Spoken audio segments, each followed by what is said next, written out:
கோலிவுட் சினிமாவிலிருந்து நடிகர் அஜித் பத்மபூஷன் விருதிற்காக தேர்வு செய்யப்பட்டிருக்கின்றார். இது தமிழ் சினிமாவுக்கு கிடைத்த பெருமை என்று இந்தியா முழுவதிலுமிருந்து அவருக்கு வாழ்த்து மழை குவிந்து வருகின்றது.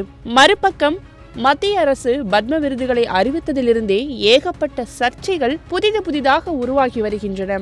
இந்த நிலையில் முன்னணி நடிகைகளின் ஒருவரான காஜல் அகர்வால் தெலுங்கு நடிகர் பாலகிருஷ்ணாவிற்கு மட்டும் வாழ்த்து சொல்லி புதிய சர்ச்சைக்கு திரிகொளுத்தி போட்டுள்ளார். மேலும் எக்ஸ் தளத்தில் இல்லாத அவரை டாக் செய்து காஜல் ட்வீட் செய்துள்ளதுதான் இதில் ஹைலைட். தனது வாழ்த்தில் பத்மபூஷன் விருது கிடைத்ததற்கு வாழ்த்துக்கள் பாலகிருஷ்ணா சார், உங்களின் பயணம் ஒரு இன்ஸ்பிரேஷன். விருது பெற்ற மற்றவர்களுக்கும் வாழ்த்துக்கள்.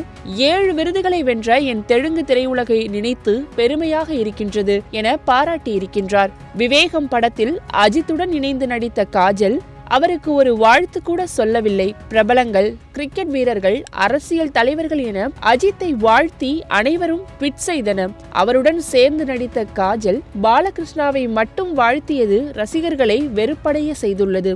இத்தனைக்கும் பாலையா காஜல் அகர்வாலை ஆன்டி என அழைத்து அவரை உருவ கேலி செய்தவர். இதை பார்த்த ரசிகர்கள், என் தெலுங்கு திரையுலகம் என குறிப்பிட்டிருக்கிறீர்கள், தமிழ் திரையுலகம் உங்களை வாழ வைக்கவில்லையா? அஜித்தை வாழ்த்த உங்களுக்கு நேரமோ மனதோ இல்லையா?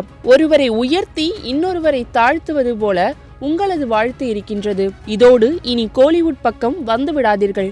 உங்களை வாழ வைக்கும் தெலுங்கு திரையுலகில் மட்டும் இருந்து கொள்ளுங்கள் என பயங்கர காட்டமாக சமூக வலைதளங்களில் காஜலை விமர்சனம் செய்து வருகின்றனர்.